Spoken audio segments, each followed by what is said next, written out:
Hello, I am Akanksha Sharma, an active youth environmental advocate, currently working as a program intern in Youth for Environment and Education Development, YFEED Foundation here in Kathmandu, Nepal. I will be your host for today's webinar, where we will talk a great deal, of course, on the disaster risk reduction and climate crisis. So today's session is the second edition on Nepal Youth Forum on Disaster Risk Reduction and Climate Crisis, a national virtual children and youth preparatory meeting for the 9th APMCDRR. This webinar plans to run around for 1 hour and 30 minutes, and I would also like to inform you that YFeed is live telecasting this webinar on Facebook.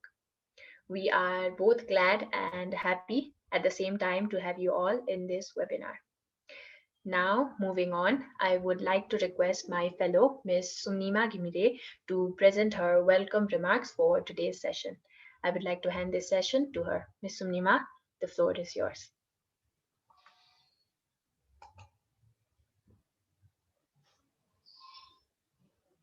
Hello, am I audible? Yes, Sumnima, you are. Okay, so thank you, Akanksha. Warm greetings to you all. I am Sunima Ghimire, currently working as a research associate at YFeed Foundation. I would like to heartily welcome all of the participants and speakers on the behalf of whole YFeed team. This program is organized and hosted by YFeed Foundation, United Nations Major Group for Children and Youth, Sendai Stakeholders Children and Youth Group.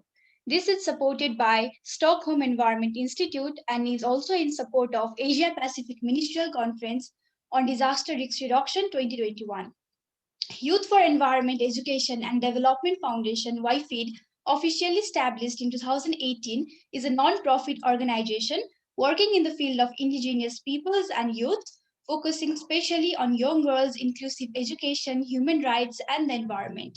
It particularly has a mission to strengthen youth voice for inclusive democracy, make dialogues with policymakers and stakeholders to better ensure youth rights, jobs, and opportunities.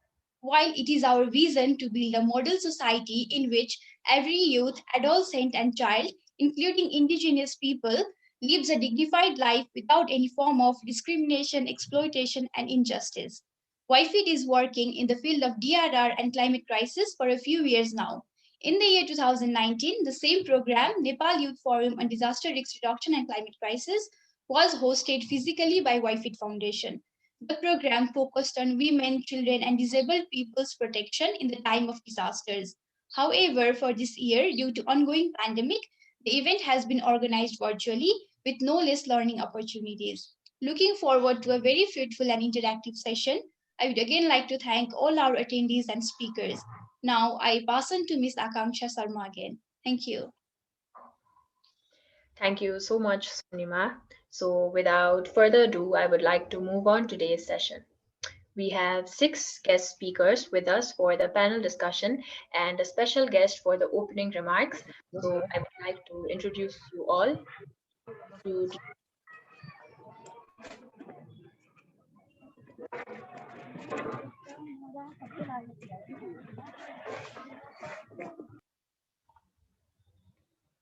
Okay, so I guess she had a bit of technical problem, no worries.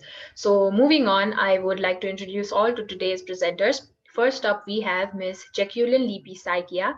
She is the Asia Pacific Regional Focal Point on DRR, United Nations Major Group for Children and Youth, UNMGCY from Assam, India. She will be with us for the opening remarks for today. Next up, we have Mr. Manish Prasai, who is the Admin and Program Manager at National Federation for Disabled Nepal. Next, we have Ms. Seema Khan, who is the Vice-Chairperson of Beyond Beijing Committee, BBC. Then we have Mr. Santosh Dahal, who is the Senior Technical Advisor in Plan International Nepal. After that, we have Ms. Samita Khadka, and then Ms. Maiya Pahari and Ms. Mamata Aryal. All of the 3 panelists are from the Central Department of Environmental Science. Now we will shortly begin our. I would like to request Ms. Jekulin for her opening remarks. Ms. Jekulin, the floor is yours. Thank you, Akansha. Am I audible? Yes, Jekulin, you are. Thank you so much. Firstly, a warm good afternoon to the vibrant youth present in Nepal and joining us from across different continents and across different time zones. I'm very overwhelmed and honored to be part of this, and thank you so much for that. So I try to put down my thoughts and what to say because I know Nepal has the most talented youth and it contributes to the youth strength to disaster and climate change. So I'm trying to put my thoughts together. So the Nepal being in the mountainous region, which is the young mountain, so it's very prone to disasters and climate change. And its impact would be very much seen on children and youth as the future lies ahead of them. So they are the agents of change, they are the strength to make a more sustainable future and a resilient country. So it's very important that we take children and youth on board and work together hand in hand to make it as a sustainable society. So for that, this forum would be very, very vital in the working towards it. So the initiative should aim to increase the emergency preparedness, enhance skills, increase the integrated action, inclusivity, continuous monitoring and evaluation for all the actions that has been taken. We need to support the children and youth. We need to support them in employment, in generating skills, which is very important to make it a sustainable society, which we keep in mind to making it a holistic development. So this forum is a vital step towards it. So I request all of the people who are joining us today through Facebook and through the Zoom platform who are working with children and youth and along children and youth to come together, join hand in hand, and try to engage children and youth in a meaningful way. I welcome each and every one of you and thank you and looking forward to this wonderful session. Thank you. Over to you, Akansha. Thank you so much, Jacqueline. So, before beginning the panel discussion, I would like to request everyone to please turn on your camera for a picture. And I would also like to request our technical team for taking up the pictures.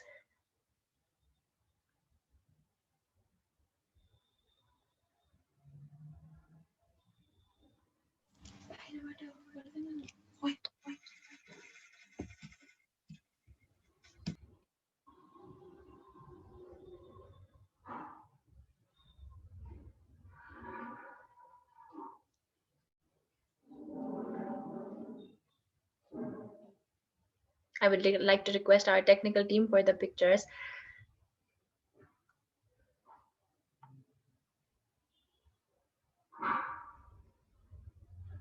Okay, thank you so much, everyone.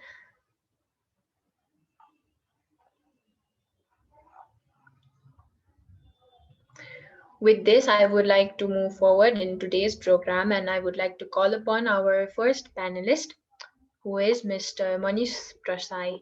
I would like to request you to come up and so I would like to hand this session over to Manish Prasai. So the floor is yours. Okay, namaskar and good afternoon. This is Manish Prasai from National Federation of the Disabled Nepal. And this is the umbrella organization of persons with disability. And this organization has been working for the rights promotion of persons with disability for last 27 years.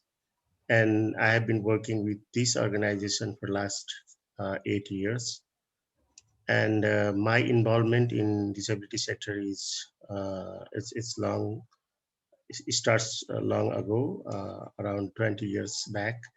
And I have been working continuously in this sector in different with different organizations and in different positions. So first of all, I would like to thank to all the team from YFIT for providing opportunity to speak about the issue of persons with disability, which is particularly related to the DRR in this very important forum. So actually, our organization is not the expert of DRR, actually, and we are not working directly in disaster risk reduction, but we are advocating for the rights of persons with disability which are related to the DRR.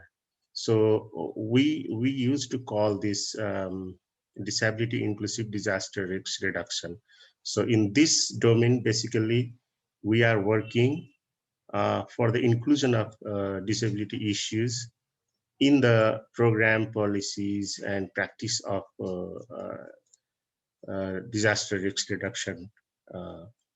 So that's why today I have been given very short time. Only I have this I have opportunity to speak 10 minutes. So within these 10 minutes, I cannot tell everything which is related to the related to the issue of persons with disability.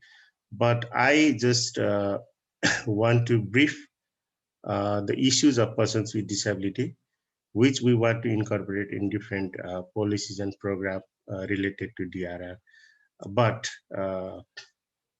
I will share one very simple matrix which we have developed for the disability inclusive DRR. So maybe it will help you to develop your document and to make your document very much inclusive from the perspective of disability. So that's why I will share that document and that will help for your output. So I will share very basic and very short information about the issue of persons with disability. Basically, in in disaster risk reduction, uh, the issue, the problem, and challenges of persons with disability are in all three phases of DRR: in preparedness and in the during the disaster and in the post disaster situation. So we have categorized the issue in different five different domains. So we have developed that matrix in that way. So preparedness and during disaster and the post-disaster situation. So we have categorized horizontally different five domains like accessibility. And in accessibility, we have divided in two sections. Accessibility has been divided in two sections. That is, one is related to the physical infrastructure and the other is related to the communication. And the third domain is participation. Fourth is uh, statistics, and the fifth is capacity development and use of capacity. So just I will give some brief about it. The basic problem is if we talk about the preparedness. In preparedness, we don't think the public infrastructure are very important for the disaster risk reduction. If we make the public infrastructure safe and resilient, then there will be less losses from the disaster. But at the same time, accessibility is other big thing that will help to reduce the losses, and basically it helps for the persons with disability to go to the safe place and to seek the safe place, to source the safe place. So that's why our infrastructure are or public infrastructure are not accessible for persons with disability. So that is one issue. When there is disaster, it will the situation of persons with disability used to be very vulnerable because of the public physical infrastructure, inaccessible public physical infrastructure. Similarly, the public transport are there, they are not accessible. And also the places that we have chosen as the safe place for uh, to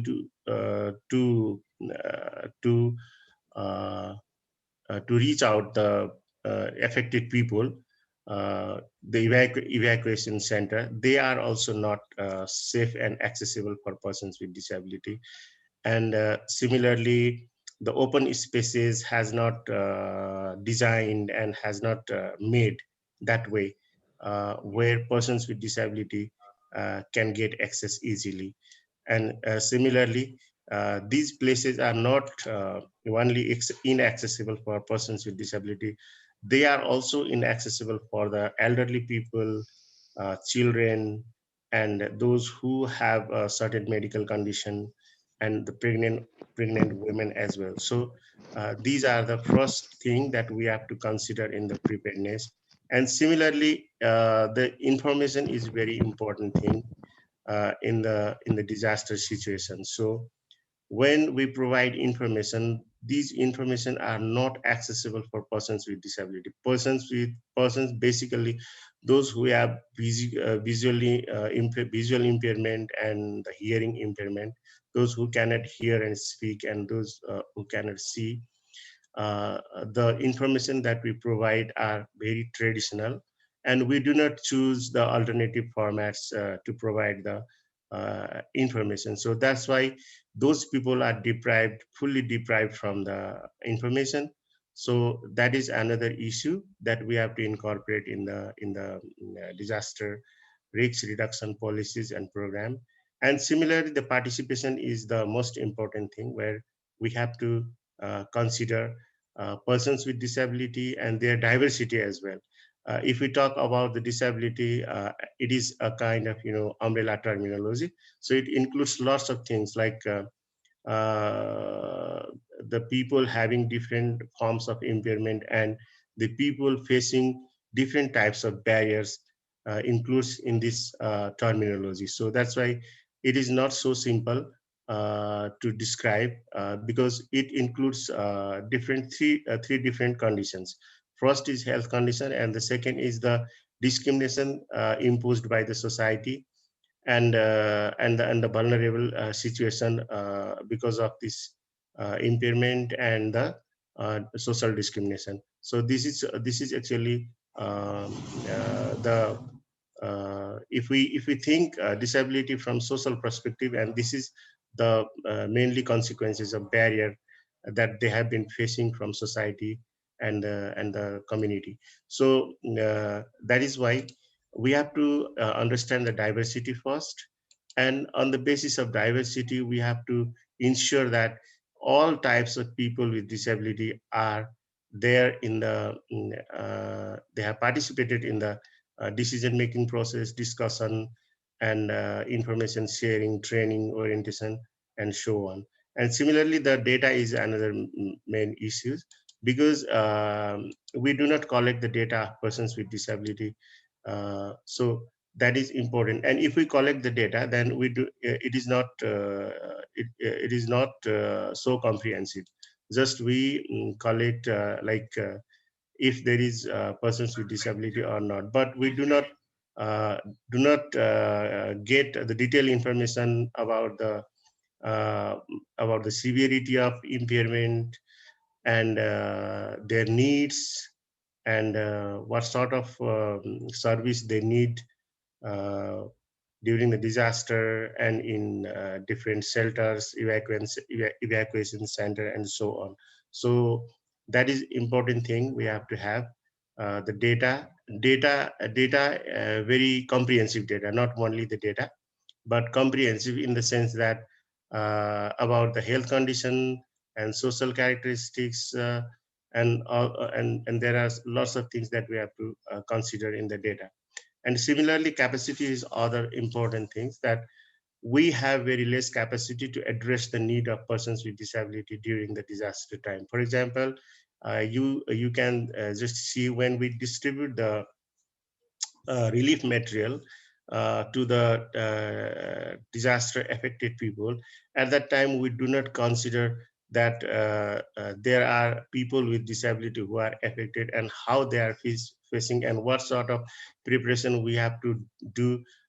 We have to provide in the what sort of provisions we have to provide, especially in the relief distribution center, and what types of reasonable accommodation we have to provide in those places. So we do not know about it, and even the rescue team don't know about the disability and its diversity. So this is another very important thing we have to consider.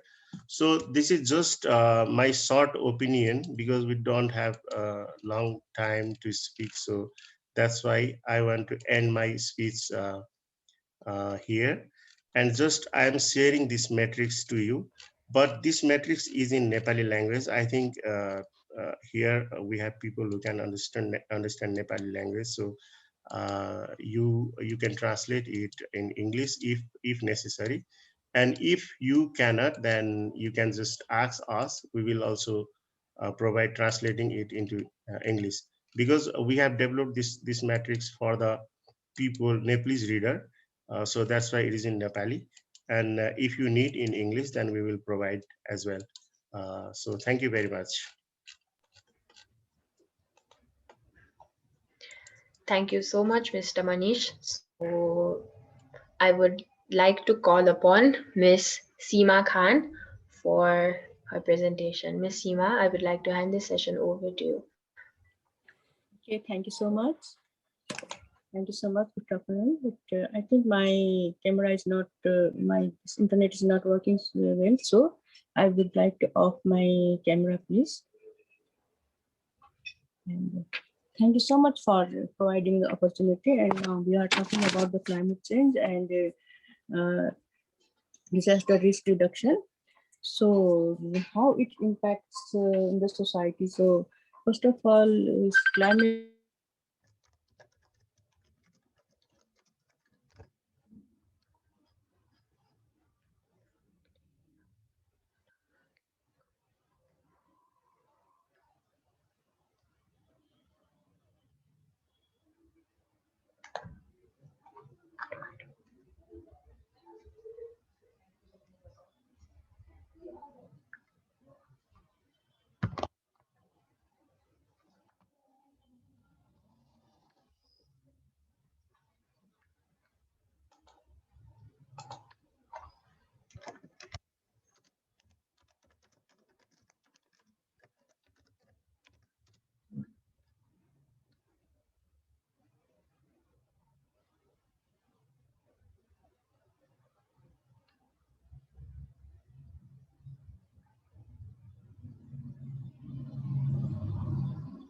vulnerabilities and elderly people, etc.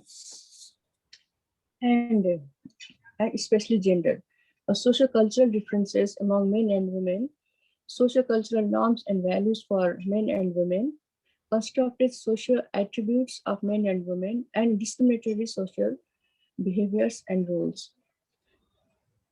And few facts are here, which I'm going to explain that globally Nepal is ranked fourth in terms of vulnerability of climate change and 13th in terms of vulnerability to flood risks. And 37% of women and girls have reportedly faced sexual violence while traveling to fetch water. And in the same way, 55% women have have not sufficient food only for 6 months.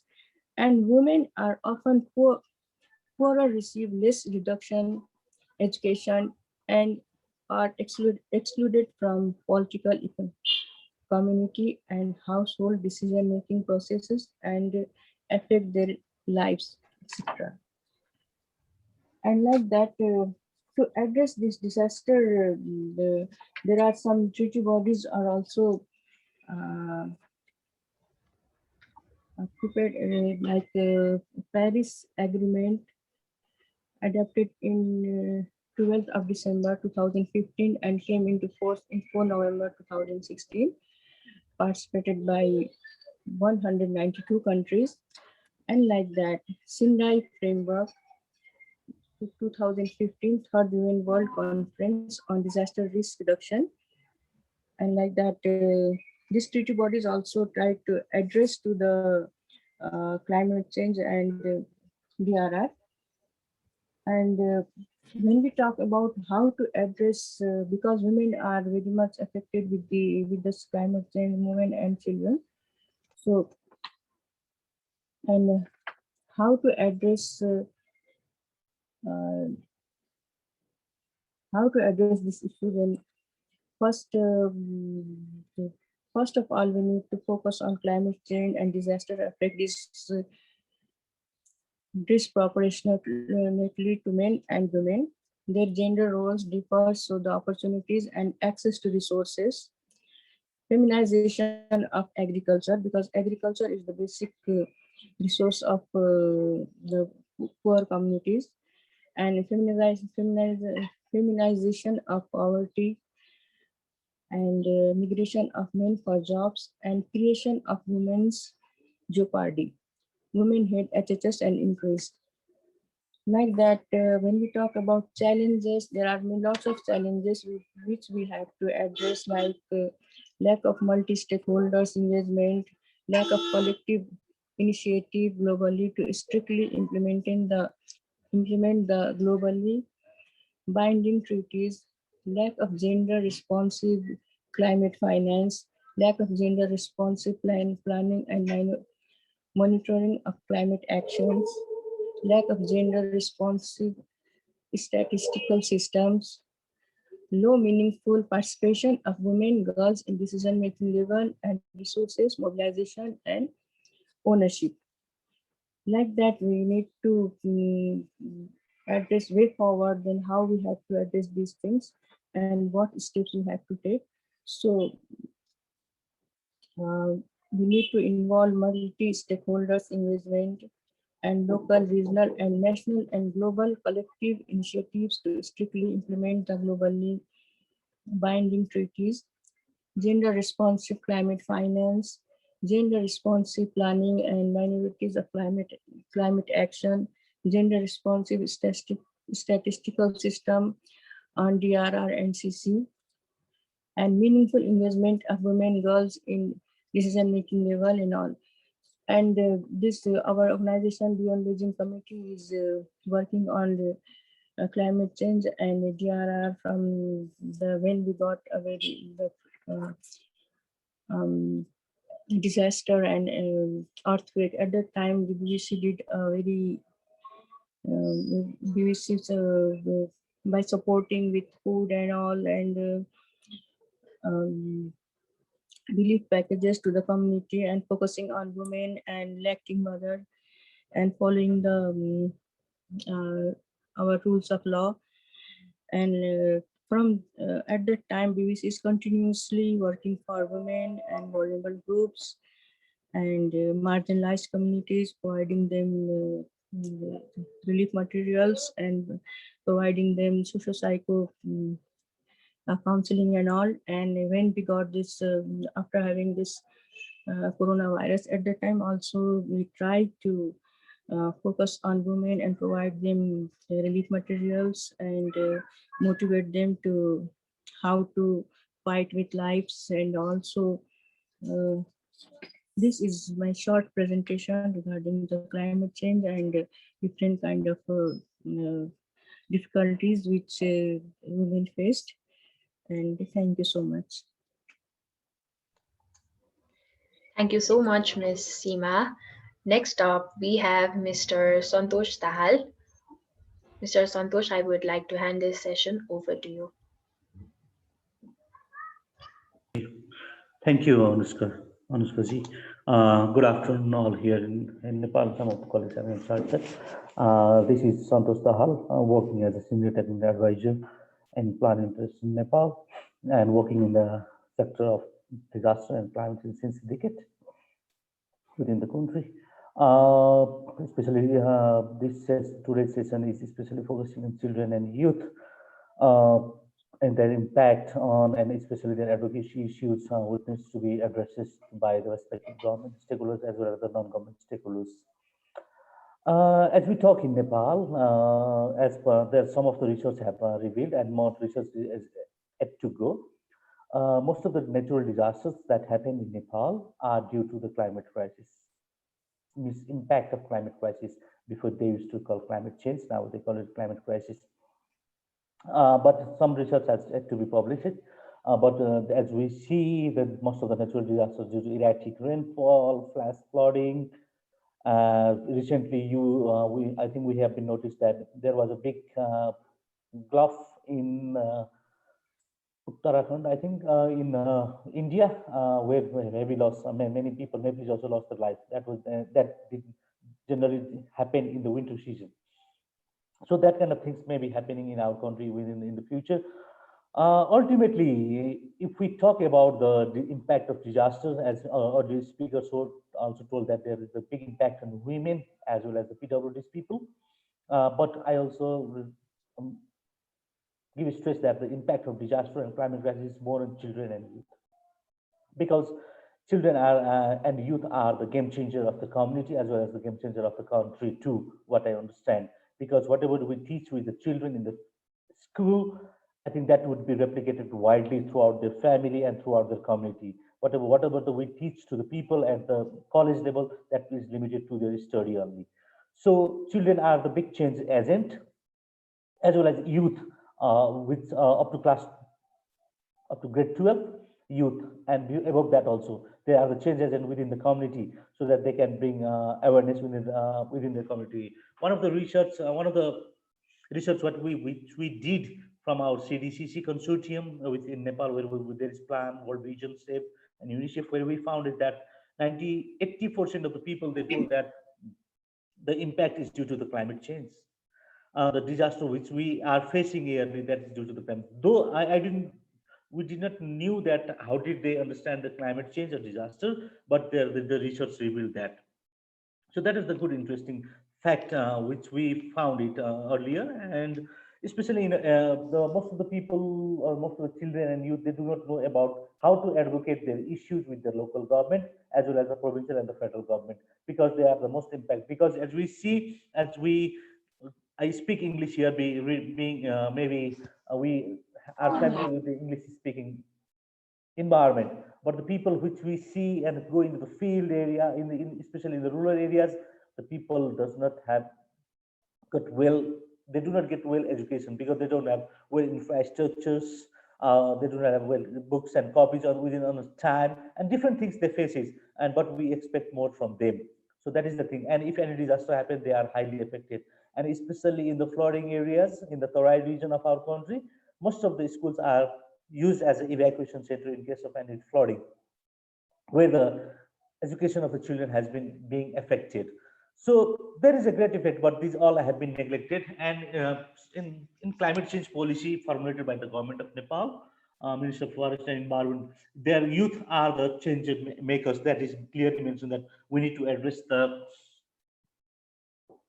issues of children and youth they are facing due to the yearly happening disaster, as well as the impact of climate crisis, especially through famine. Because if we don't go to the most of province number 2, as well as in the Karnali province and other provinces, there is a big shortage of food, and there is nutritious food where the people are, the children are suffering from malnutrition.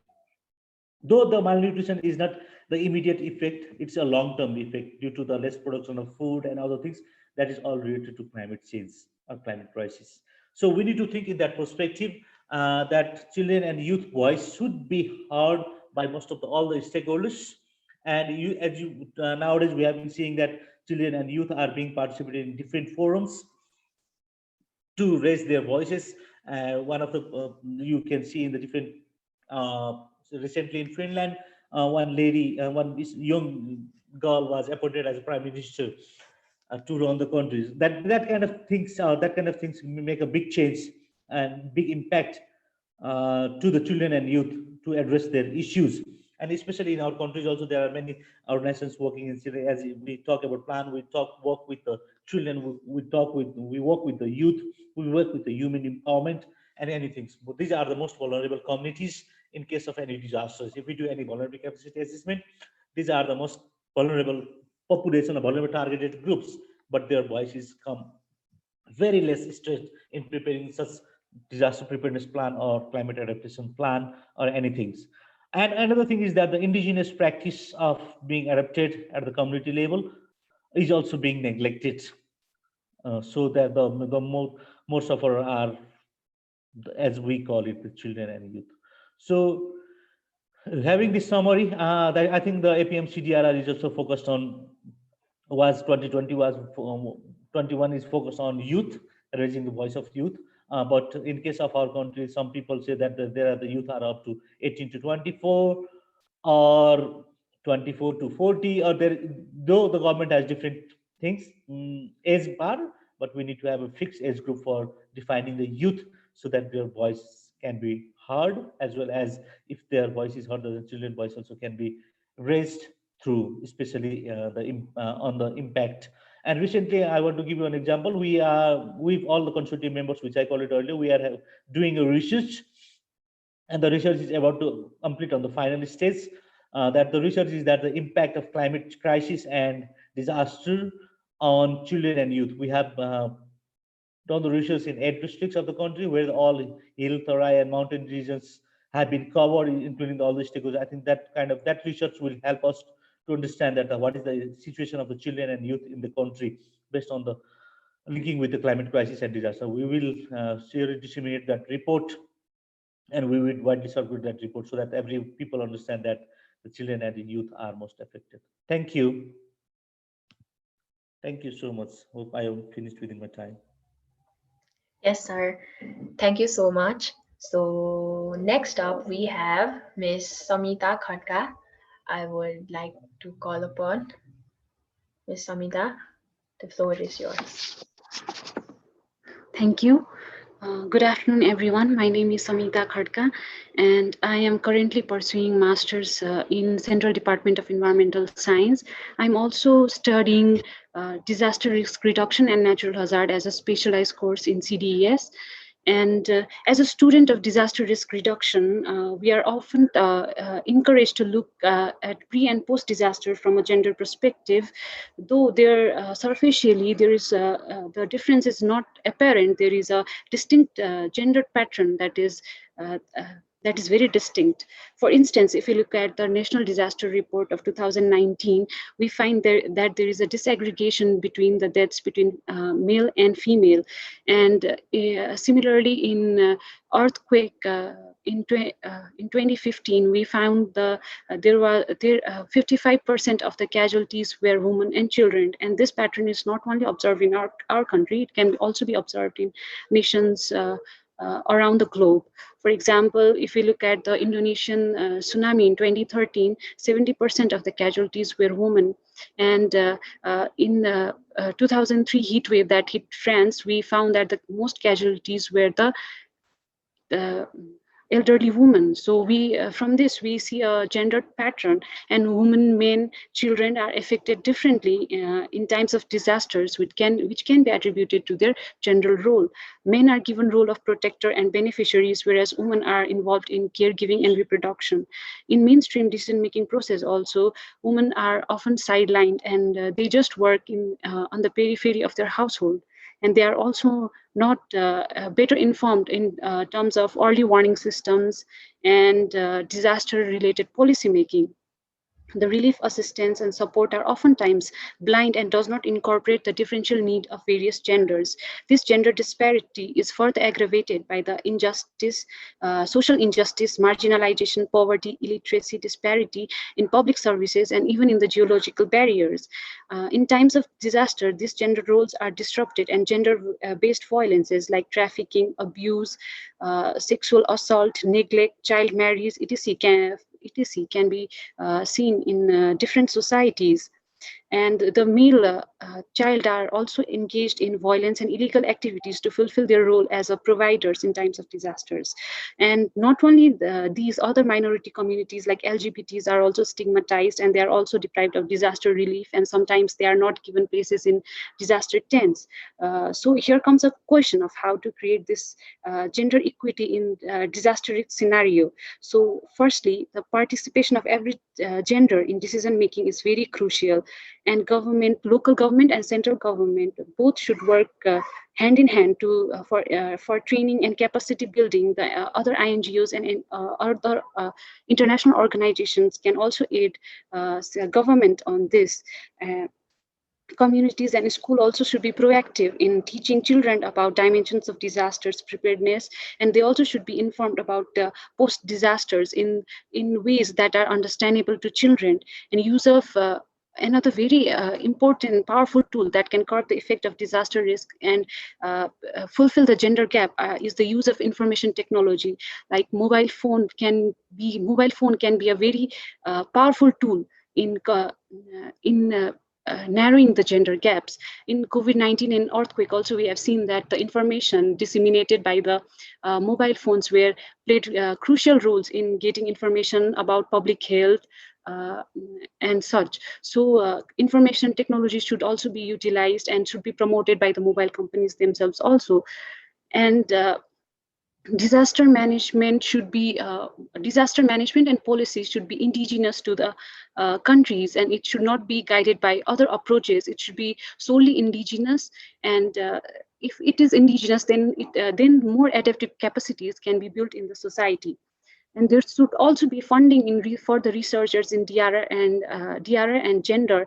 And this funding should not be pre-based on other objectives. It should the community, the youth of the community should be given the sole right to set objectives of their studies, so that they can bring robust informations. And social mobilization of women and minorities should be aided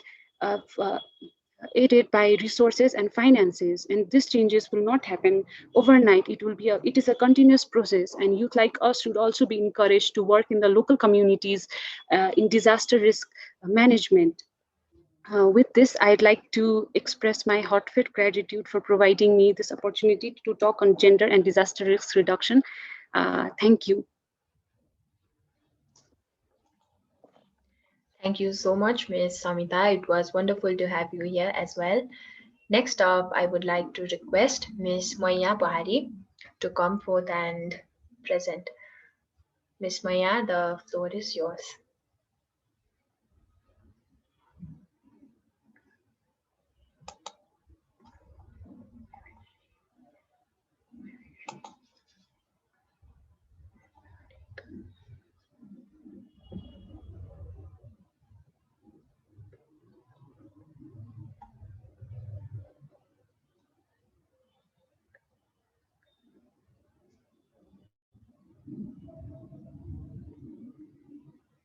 Ms. Maiya, I guess your microphone is on mute.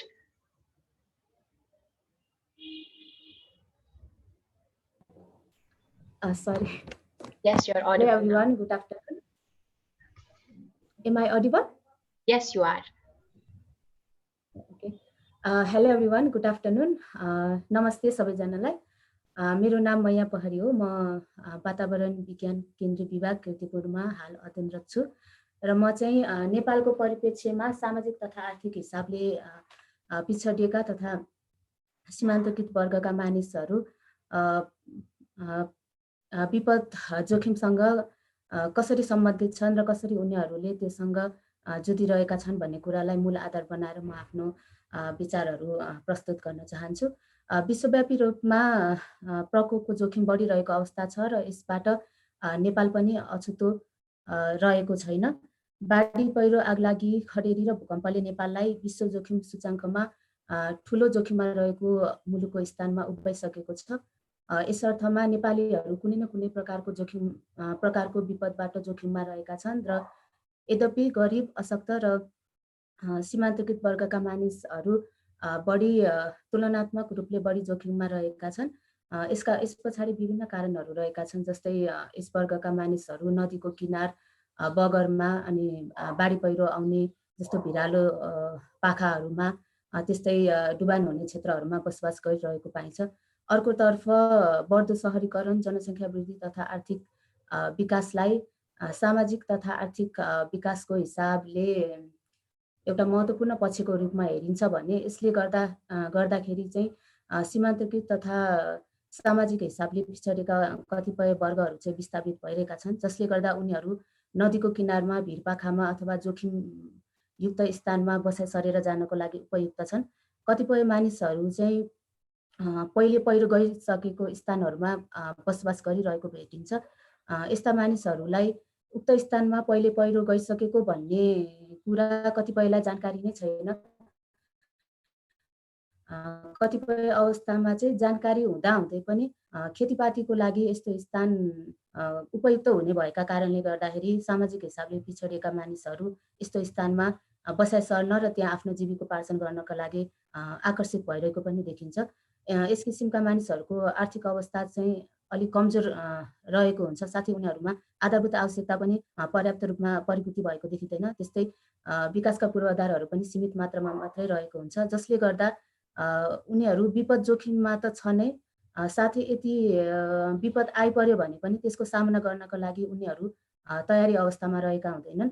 विपदसँग सम्बन्धित जानकारी सीमित मात्रामा मात्र प्राप्त हुने भएका कारणले गर्दा उनीहरूलाई विपद आउनु पूर्व अपनाउनु पर्ने सचेतना अथवा कसरी सचेत हुने र विपद आइसकेपछि कसरी त्यसलाई ह्यान्डल गर्नुपर्छ अथवा विपदसँग कसरी अनुकूल हुने भन्ने विषयमा उनीहरूसँग राम्रो जानकारी नहुने भएका कारणले गर्दा उनीहरूले नै बढी क्षति बिहोरी रहनु पर्ने भएको हुन्छ। सिन्धुपाल्चोकको लिदी भन्ने ठाउँमा पछिल्लो समय गएको पूर्वबाट धेरै धनजनको क्षति भएको थियो र उक्त क्षेत्रलाई चाहिँ पहिरो जाने हिसाबले खतरायुक्त क्षेत्र भनी घोषणा गरिएको छ र यस कारणले गर्दा कतिपय मानिसहरू चाहिँ तल्लो क्षेत्रमा बसाइ सरेर गइसकेका छन् भने कतिपय मानिसहरू काठमाडौँ क्षेत्रमा बसाइ सरिसकेका छन्। तर त्यस क्षेत्रमा कतिपय यस्ता समुदाय पनि छन् जो चाहिँ लिदीमै बसोबास गर्नु बाहेक उनीहरूसँग अर्को विकल्प देखिँदैन। यस किसिमका मानिसहरूको लागि चाहिँ सरकार तथा सम्बन्धित निकायको चाहिँ यस किसिमको गतिविधितर्फ अथवा यस्तो समुदायहरू तर्फ चाहिँ ध्यान आकर्षण हुनु अत्यन्तै आवश्यकता छ। किन भन्दाखेरि विपद जोखिमसँग सम्बन्धित प्रकोपहरू र यस्ता घटनाहरू भनेको कुनै एउटा समुदाय अथवा कुनै एउटा व्यक्ति, कुनै एउटा क्षेत्रको मात्र नभइकन यसबाट पर्न सक्ने समस्याले समग्र नेपाललाई नै समस्यामा पार्ने हुन्छ। त्यसैले सबै क्षेत्रका मानिसहरूले यस किसिमको समस्यातर्फ ध्यान आकर्षण हुनु आवश्यक छ। नेपालले विपद जोखिम निवारण तथा व्यवस्थापनको लागि लामो यात्रा तय गरिसकेको छ, तर हामीले सोचे जस्तो सफलता चाहिँ प्राप्त गर्न सकेको छैन।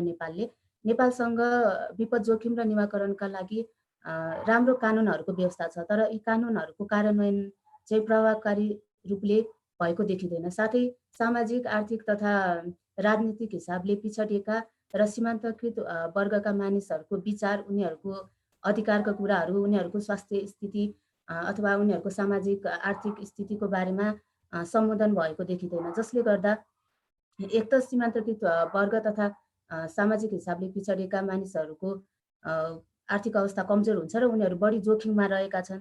साथै उनीहरूले विपद आइपर्यो भने पनि त्यसलाई ह्यान्डल गर्न सक्दैनन्। तर यस्ता मानिसहरूको आवाजलाई चाहिँ सम्बोधन गर्न नसक्दाखेरि नेपालले आफूले सोचे जस्तो सफलता विपद जोखिम निवारण तथा व्यवस्थापनमा हासिल गर्न सकेको देखिँदैन। र नेपालको परिप्रेक्ष्यमा भन्नुपर्दा जुन समयमा पनि जहाँ पनि विपद आउन सक्छ, त्यसैले कहाँ र कहिले भन्दा पनि कसरी भन्ने प्रश्नको उत्तर चाहिँ महत्त्वपूर्ण हुन्छ र कसरी भन्ने प्रश्नको उत्तरमा हरेक व्यक्तिले, हरेक समुदायले, हरेक स्थानीय तथा केन्द्रीय सरकारबाट र हरेक व्यक्तिले आफ्नो क्षेत्रबाट विपदको निवारणको लागि चाहिँ प्रभावकारी रूपले भूमिका निर्वाह गर्नु आवश्यकता हुन्छ। त्यसै गरी नेपालमा बनेका कानुनहरूलाई चाहिँ प्रभावकारी रूपले कार्यान्वयन गर्नुपर्छ र यसभन्दा माथि राखेर सीमान्तकृत तथा सामाजिक हिसाबले पिछडिएका वर्गहरू, विभिन्न समुदायसँग, विभिन्न भाषा सँग रीतिरिवाजसँग सम्बन्धित मानिसहरूलाई पनि समेटेर उनीहरूलाई पोलिसी मेकिङमा त्यस्तै गरेर प्राकृतिक प्रकोपको निवारणसँग सम्बन्धित विषयहरूमा चाहिँ उनीहरूलाई समावेश गर्नु अति आवश्यकता हुन्छ। यसको लागि हामीले यस किसिमका मानिसहरूको बारेमा डाटा कलेक्सन गर्ने, उनीहरूको डाटा कति छ र उनीहरूको आर्थिक सामाजिक अवस्था कस्तो भइरहेको छ, उनीहरूको स्वास्थ्य स्थिति कस्तो छ, उनीहरू यदि विपद आइपरेको अवस्थामा त्योसँग लड्नको लागि उनीहरूको क्षमता छ कि छैन भन्ने कुरालाई पनि ध्यान दिनु आवश्यकता हुन्छ। साथै उनीहरूलाई अरू मानिसहरू जस्तै न्यायको हिसाबले पनि उनीहरूसँग सम्बन्धित कानुनहरू बनाएर अगाडि बढ्न सक्यो भने चाहिँ हामीले सोचेको जस्तो नेपालमा विपदको न्यूनीकरण तथा व्यवस्थापन गर्नको लागि नेपाल सरकार अगाडि बढ्न सक्छ। साथै हामीले विपदलाई पनि प्रभावकारी रूपले व्यवस्थापन गर्न सक्छौँ। यति भन्दै म आफ्नो भनाइ यही टुङ्ग्याउन चाहन्छु। धन्यवाद। थ्याङ्क यू सो मच मैयाजी, तपाईँलाई पनि धेरै धेरै धन्यवाद यहाँ आएर यति कुरा भनिदिनु भयो। So thank you so much. अब lastly we have miss Mamata Aryal and I would like to hand this session over to her. Miss Mamta ji, the floor is yours.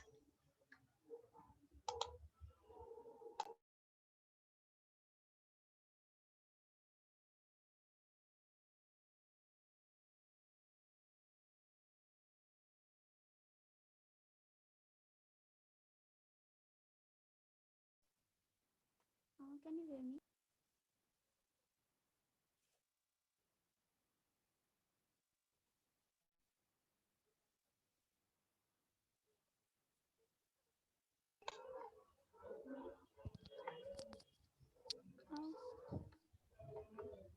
Can you hear me?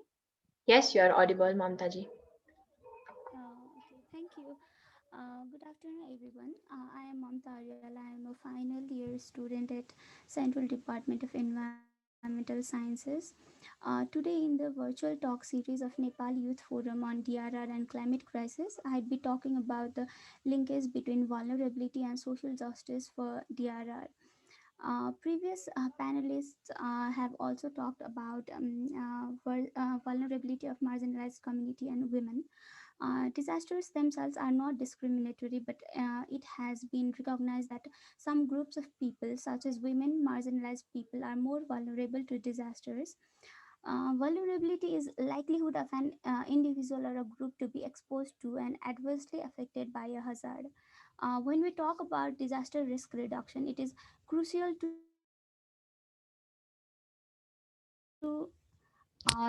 it is vulnerability. Is my sound okay? Manish Prasai now. Yes, it's okay now.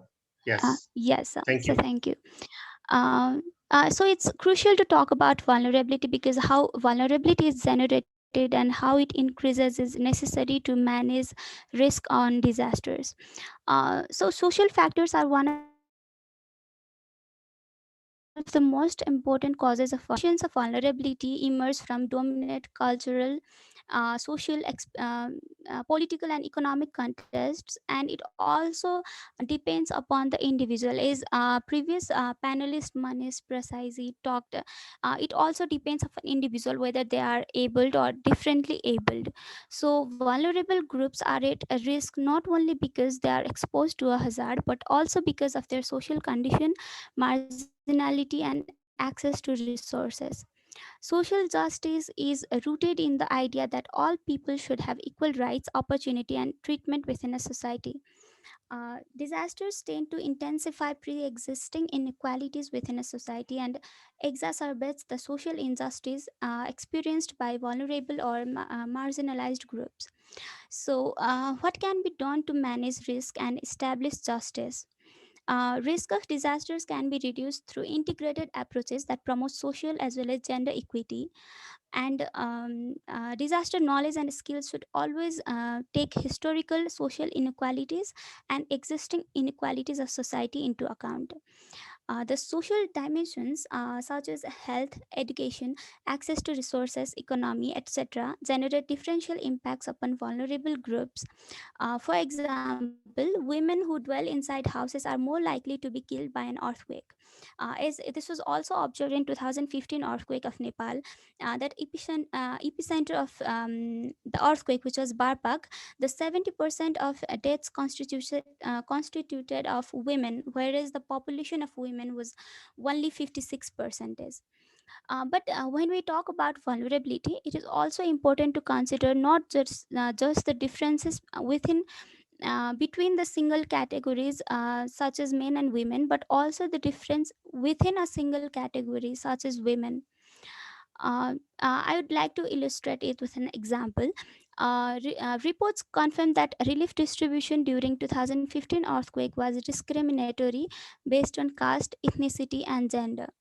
Access for marginalized groups such as Dalits was one of the primary concerns during that period.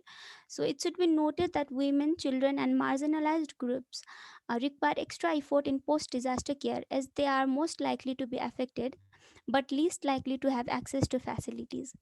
Similarly, all the women and children were prioritized in the rescue efforts. Households headed by single women, elderly women, and disabled women had least access to relief materials. Long distances to distribution sites, disability, and women's larger role in household work might have been a contributing factor to it. So, in this regard, an intersectional approach is important in understanding and managing vulnerability. Intersectionality refers to the concept that the social condition is not only determined by one dimension such as caste or ethnicity or gender, but it is intersected with each other. For instance, in previous examples of relief distribution, gender can be a significant variable, but only when it is joined with caste and ethnicity. So, while making attempts to reduce vulnerability of women and other vulnerable groups to natural disaster, we also need to understand how vulnerability of a single group varies by age, caste, marital status, disabled or able status, and other socioeconomic dimensions. Lack of understanding of differential impacts of disasters on women and other vulnerable groups can lead to overlooking their needs and priorities, thereby establishing social injustice. Reduction of vulnerabilities through social changes, participatory programs, awareness can help in addressing these issues. Above all, the concept of intersectionality needs to be integrated in every cycle of disaster risk reduction so that social justice can be achieved. This is my session. So, thank you for listening to me. Thank you so much, Mamta ji. So now we will shortly begin our discussion. And if you have any queries, please feel free to drop it in the chat box, or you can also raise your hand in between the question and answer round. We would like to begin the question and answer round, and I would like to request our participants as well as our panelists to unmute themselves and take a lead to address the questions.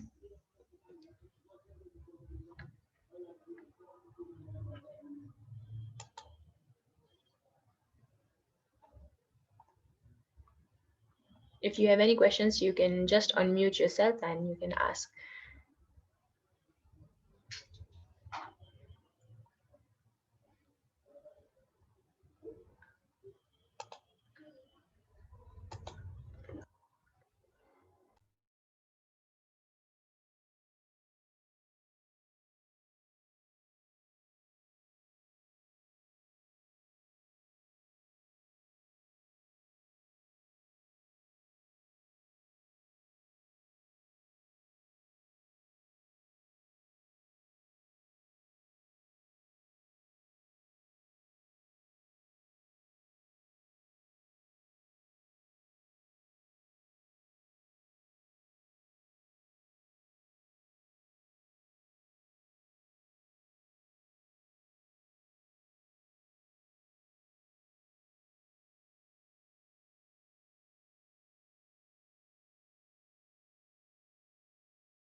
I would like to request our participants to please ask their questions and feel free to ask any questions, and you can also request our speakers and address the questions.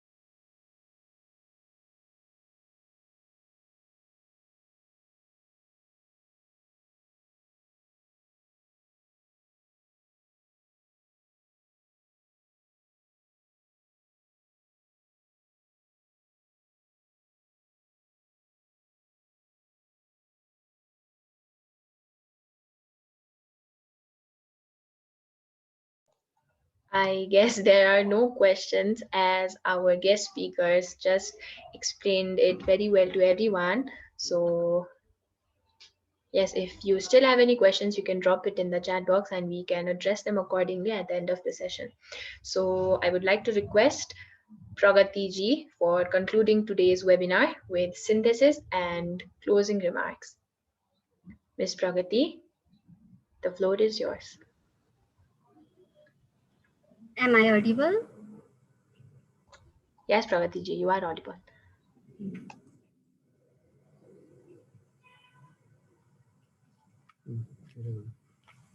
Thank you, Akinchaji. Good afternoon, everyone. On behalf of Youth for Environment and Education Development Foundation, I would like to thank wonderful people for valuable speech here. Thank you all for taking time out of your personal and professional schedules. It means all to us. This seminar brings us together here with the theme of equality and social justice for disaster risk reduction.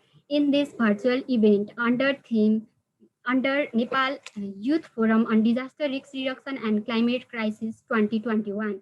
My name is Pragati Dahal, program intern on this organization, studying environmental science in master's level. I am concerned about environmental problems, including disaster, climate crisis, and environmental degradation is the both driver and consequences of disaster, which reduce the capacity of environment to meet the need of a people. Disaster risks expressed as a likelihood of loss, life, property, and environmental degradation. Exposure due to hazard and vulnerability and risks is most common in socially marginalized groups around the world. So just social justice and equality is the main agenda. This is an important theme of our preparatory meeting on National Virtual Children and Youth. The wonderful words shared by our panelists and participation of you all make this program more interactive and fruitful. Now I would like to summarize the valuable word from our panelists here. Our first panelist is Mr. Manish Prasai from National Federation of Disabled Nepal. He talks about disability and inclusion in disaster risk reduction. He mainly focuses on the issues on disabled people. He shared a matrix for disability inclusion and DRR program. Matrix include 3 topics at the preparedness stage during disaster situation and post-disaster situation, and the accessibility, participation, statistics, and capacity development are included in the matrix. He talks that he said that our public transport infrastructure are not disabled friendly, like public transportation in new type of information flow and is necessary for the people with the disability. Inclusion, participation is necessary for the disabled people, and data with detailed information is lacking in our country, and capacity building is also low to address the disability people. And thank you for this wonderful speech. And our second panelist was Ms. Seema Khan from and she talks about social inclusion in DRR, how to address the social inclusion, especially by involving youth and children. She explains there are a lot of problems in inclusion and justice, lack of multi-stakeholder, lack of gender finance monitoring, lack of lack of equal participation of socially marginalized people. She concluded that impact related to climate change (DRR) is difficult to address in this scenario. And our third panelist is Mr. Santosh Dahal from Plan International Nepal. He talks about research on national disaster and climate change. He talks about impact of disaster to marginalized people. He focus on children and youth participation for the reduction of disaster risks and creating awareness among the locality. Being future pillar of country, children and youth can bring change by reducing risks due to disaster. And while education is not proper in remote region of Nepal, and issues of children due to disaster is necessary to address. And children and youth voice have to be included on all the program and planning. And he also mentioned that engineers' knowledge also have to be included in risks reduction program. And our fourth panelist is Miss Samita Khadka, a student from Center Department of Environmental Science, and she talks about the disaster-related reports and lack of social inclusion and gender pattern, women affected differently due to disasters. She said that, and social inclusion, marginalized people, gender balance are the challenges of our society, and capacity building of marginalized people is necessary in every step of program and planning. And she also tells that mobile phone and all information technology is good platform for the information sharing among the people about disaster risk reduction, and youth of community have to be included in disaster planning in the locality. And our fifth panelist is Maiya Pahari, student from CDESTU. She talks about disaster risk impact on Nepal and marginalized people and their hardship due to different disaster, migration of people due to different disaster and accessibility is not proper to the marginalized people to the information about preparedness, disaster risk management, and and she said that plan and program related to disaster risk implementation is not proper for social inclusion and justice. And our final panelist is Mamata Aryal, a student from CDESTU, and she said that vulnerability assessment of community is necessary. Vulnerability of people due to risks of um, disaster are more in the marginalized people, and equal treatment to all of the people is necessary for the disaster risk management program. And risks can be reduced by disaster related knowledge flowing equally to all of the people. And she said the lack of understanding of disaster risks and their impacts on vulnerable group is have to be studied more and have to be included in planning and program.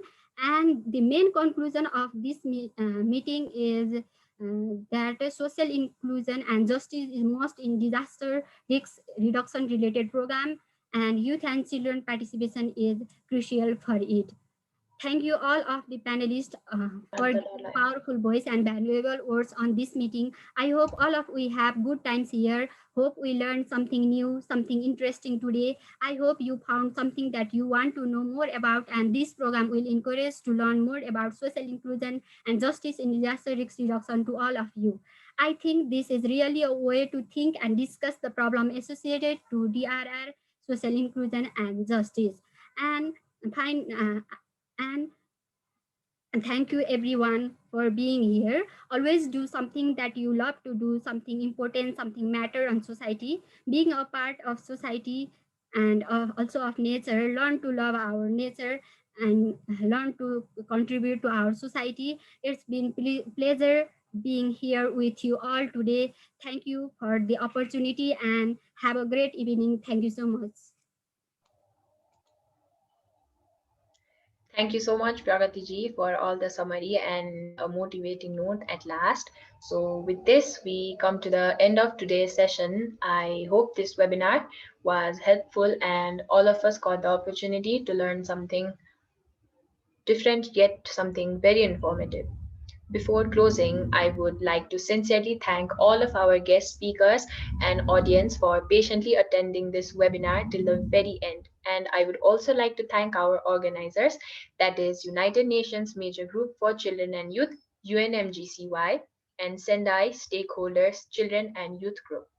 Along with this, I would also like to express my sincere gratitude to our supporting partner, that is Stockholm Environment Institute, SEI. And lastly, the program is in support of Asia Pacific Ministerial Conference on Disaster Risk Reduction 2021.